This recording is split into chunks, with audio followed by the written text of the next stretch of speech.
What's up? Welcome to How to Learn Guitar in 1 hour. No joke. I played for about 20 years and I never took lessons, and I almost took pride in telling people that for some reason. Off the record, don't tell people that. It's not a good thing. Taking lessons is cool. So even if you're an adult or if you're getting a little bit later start, it's totally fine. It's not impossible. If you have a guitar sitting in the corner of your room, maybe you kind of like I was, you know a few songs and you kind of play the same thing over and over, and your spouse probably hates it and everyone knows what song you're about to play. Well, you can change all that. Becoming an intermediate guitarist is not that hard. Breaking out of that friend zone with the beginner guitar, and kind of almost where you're afraid to play it, but then you want to, and you see people playing and you want to join in, but you don't know how to jump in and play. You don't know what key they're in. You don't even know what the terms are. It's really intimidating. For my 32nd birthday, I took guitar lessons finally, and it was actually from a piano player. So he knew how to play guitar, but he was just teaching music theory. And so we would play guitar, but he wasn't teaching me anything elaborate. It was just the foundations. And oh my gosh, it was incredible. So instead of trying to learn the newest hip song or learn some crazy song, it's not even possible because you don't know what it is. You gotta learn the foundations of, like, do you know every note on this fretboard? I do. I know every single note on here. And that's not like a gloating thing, it's just not that hard. And I thought that was impossible. Like, how could you ever memorize that? It's not even about memorizing them. There's just a few patterns and things that just repeat over and over. And once you know the starting and end points, everything else just kind of fills in.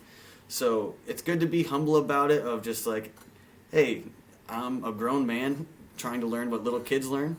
But at the same time, be proud of what you're learning. And it's good to keep growing and experiencing these creative arts. It's easy to kind of graduate high school, college, or anything and be, done with learning. That's like the worst advice you could ever have. Keep learning, keep growing. And in this series, we're going to capitalize on that. So I hope you get value from this. I'm going to quit yapping away, but I wanted to do a quick intro because the rest is pedal to the metal. It's not going to be too fast where you're not able to comprehend it, but if you need to take a moment, just hit pause. Totally cool.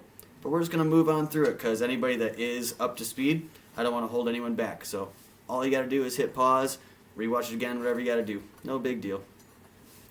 Something I said about 30 seconds ago is the humble thing. Check your ego at the door.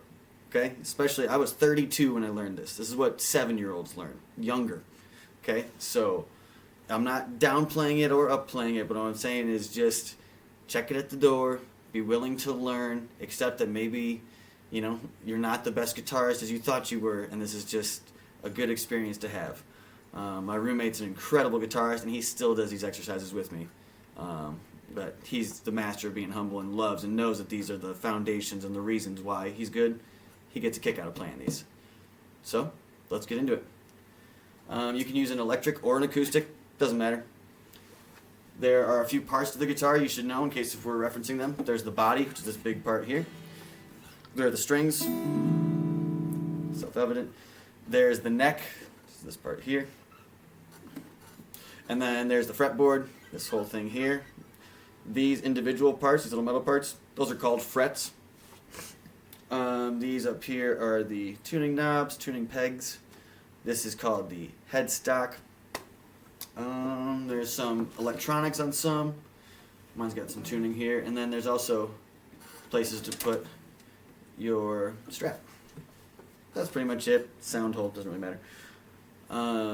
Let's talk about tuning. So you got a guitar, hopefully you just pulled it out of the attic or out of the closet, out of the side of the room, and you're ready to use it.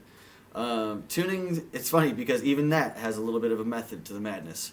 Sure, you can just go ahead and try and just figure it out by ear. What I recommend is using a tuner as you're starting, unless you're amazingly musical.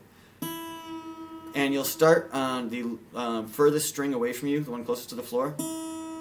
That's an E string. And I'm going to put my tuner on here. There we go. Perfect. Now, what I want to show you is I just got into tune there. What you might not have noticed is that I only went one direction to get it to be tuned. I didn't go back playing Tune in Tokyo. So I'm going to take it way below the note here, so I'm going to tune to it. So what you do is, if this is an E, the note below that would be a D sharp. So I'm going to go to a D sharp and tune up to the note. Okay? So I'm not going to have it higher than tuned down. And the reason is, when you're turning these pegs, it keeps a certain tension on your string, and tuning up to it instead of going back and forth, it really keeps it so it doesn't lose its note value. It doesn't go down, it doesn't get flat. So it's that D sharp, turn it, there's E.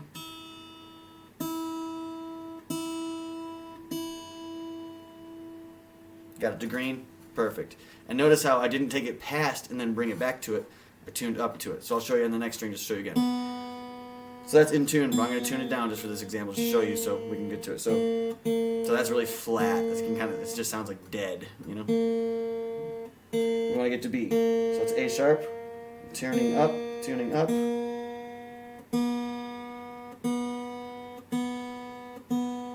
And I never went back down as I was doing it.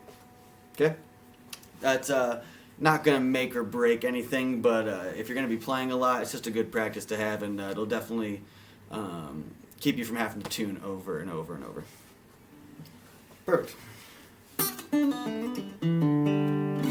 So what we're going to do next is we're going to identify the strings. So on a guitar there are 6 strings. There are 12 string guitars and this and that, but I'm assuming we're all on 6 strings here. So we label them from the ground up. So a lot of people will say that this is the first string. That's not correct.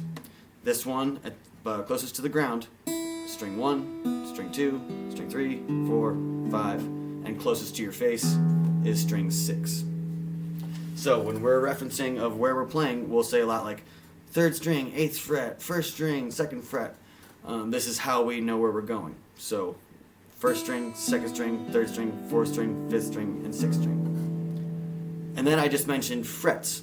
So I told you that these are called frets.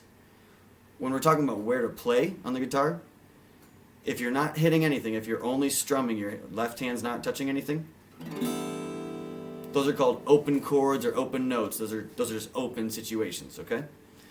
As soon as you put your finger down, now you're on a fret somewhere. In this example, this would be the 1st fret, because anything in this little area here is the 1st fret, dictated by this bar here. Anything in this little spot, 2nd fret, 3rd fret, 4th, 5th, 6th, 7th. And if you look at your guitar, you'll probably notice you have dots. Mine even have them on the top as well. You can see like right there and there. And there's some sort of dictation so you know that there's the 3rd, 5th, 7th, 9th. Now if you look halfway up the board, which is further than half physically, but with notes, there's an entire another fretboard right up here. But what you got right here is the 12th fret. So it's probably got like a double dot or some sort of significant, there's something that looks a little different. It's a little obvious that that's the 12th fret. What that means is that you're starting over. So whatever you played from the open notes to the 11th note, when you get to that 12th fret, it just repeats. So whatever you learned from right here to here, as soon as it gets to here, it just repeats. So I'll show you an example. For the high E string, which is the 1st string, that's an E, and I'm not touching anything with my left hand. If I go to this 12th fret, and I'm still hitting that 1st string, that's an E as well. So we would go E, F, F sharp, G, well right up here. E, F, F sharp, G, same thing. In video 2, we're going to explain what those sharps are, how we move around. But what you just learned is what a guitar is. We learned that the fretboard repeats after the 12th fret, so anything we learn from the open to 11 is going to repeat from the 12 on. We learned something right now in how to hold our guitar. So instead of putting it on your right leg, which is natural for a lot of people, you kind of put it on your right leg, got it over your right knee, and your elbows right here. Try this. Take it and put it over your left leg. What this does, and if you look where my hands are, doesn't that just put it right in your pocket? And all the greats like Johnny Cash, Merle Haggard, you'll see they're all like wielding the guitar almost, as opposed to having it tied up here and it's just kind of inefficient. No, they've got as much room as possible, their arms extended, they're able to get good reach, clean chords, everything's nice. So put that on your left leg. Then tilt it up a little bit. You don't have to have it upright like a bass or a cello, but just tilt it up. Just let your elbow and wrist be a little more in tune and not kind of cringed out and just hard to play. And the third thing is playing the tips of your fingers instead of the flats.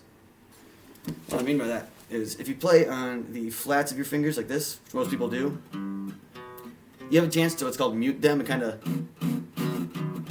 it just doesn't, you're kind of hitting multiple notes or not hitting the note efficiently enough, like with enough pressure. Try and use like a claw method where you play on the tips of your fingers. So if I was to hit a note, let me see if you can see the back there. You can see my thumb's got the claw, and on the front, it does this arch. So you're playing on the tips as opposed to the flats. And that's a great thing to practice from the very beginning as we get going. So that was the first part of a easy series where we're going to learn how to play guitar. So cheers to you. Let's keep learning. I'll see you in the next one, and it's going to be all easy from here. You learned the hardest part. You picked up your guitar and started. Let's keep it going.